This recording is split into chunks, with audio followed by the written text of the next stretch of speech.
says, I will sprinkle clean water on you and you will be clean. My dear friend,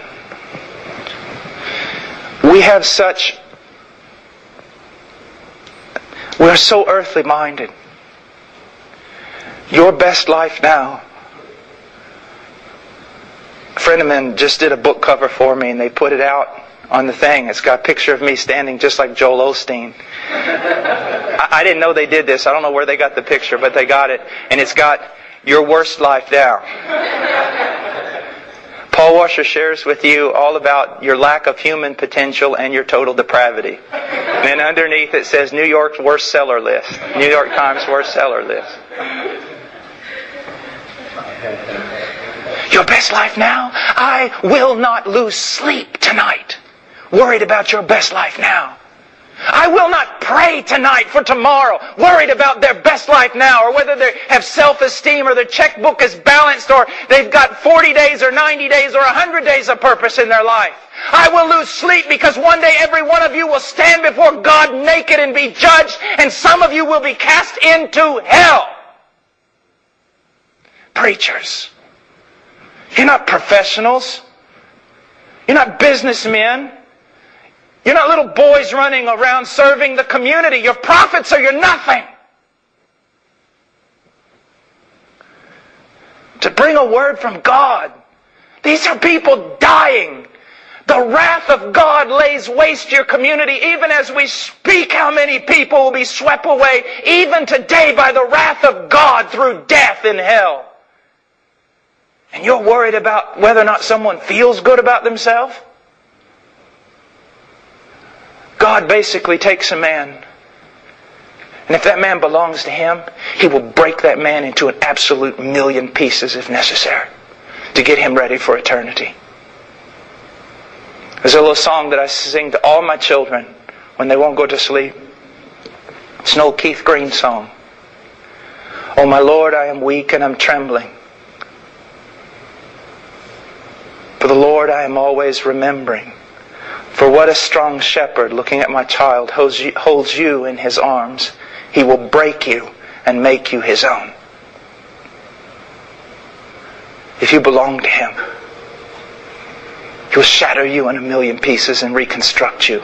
He will not share you with the world. He will not allow you to get any fun out of the Vanity Fair. And listen to me, preachers. Just listen to me for a second. Something that you need to know. People will always tell you, you need to take a break. You need to take a break. Well, sometimes you need to take a break, but you don't need to take a break from Jesus. Oh, you know, you're working hard in the ministry, you just need to get away for a while. Yes, you may need to get away from a while, sit on a lake for a few days or something, but not to get away from Jesus. It's like the evangelist that a guy was telling me, he shows up and the pastors and everything of this large church, they meet him at the church, and I have nothing wrong with golf, I've never played it. But the evangelists like to golf, and so they all went out to golf. The meetings were going to begin in 2 days, and they went out to golf. The evangelist was a man who really loved the Lord, and while they're golfing, he starts talking about Jesus. And the preacher said, look, we don't want any shop talk out here today. We came out here to get away. When you have to rest from the Word of God in prayer, then you know nothing about the Word of God in prayer. Where are you going to be filled? Is hunting going to fill you? Is golf going to fill you? Is some hobby in a workshop going to fill you? Even though all those things can be good in their proper categories. But is that going to fill you? As a matter of fact, all those hobbies are vanity and absurd unless they're done unto the glory of God. An eternal perspective. Oh, you're so heavenly minded, you're no earthly good. That is the biggest lie that ever cracked out of hell. Because it's been the most heavenly minded men on the face of this earth who did the most. To begin with, the captain of our salvation, Jesus Christ, who was always beholding the Father. Who was always in communion with Him. Always thinking heavenly thoughts. I think of Frank Lombok in the Philippines. Taught everyone in the Philippines to read, just so they could read the Bible. His greatest goal in life, if you look at his diary, you'll probably not be able to find it, but if you can find one, you look at his diary, this is his one goal. He had one goal. He wanted to spend one waking day without one interrupted thought about Jesus. That was the goal of his life. And he taught all the Philippines to read. God does not care about anything but getting you ready for heaven. Everything in your life has been orchestrated for one purpose, to conform you to the image of Jesus Christ.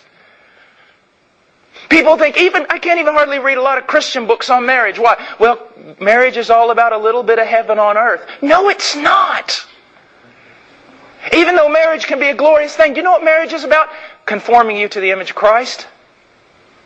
And God does not search around to find you a mate that's compatible. Did you know that? More than likely He's going to search around and find you a mate that's totally incompatible with you. Why? He's going to give you a mate that's strong in all the areas where they must be strong, that you not be tempted beyond what you can bear. But He's also going to give you a mate who fails in some of the areas where you most do not want them to fail, so that you become like Jesus. And what does that mean? So that you learn to love someone unconditionally who doesn't meet the conditions. It's not about big ministries. There are some men here, and I could call them by name, have big ministries, and they are going to die and go to hell. It is not about health. Praise God it's not about health, or I'd be in hell right now.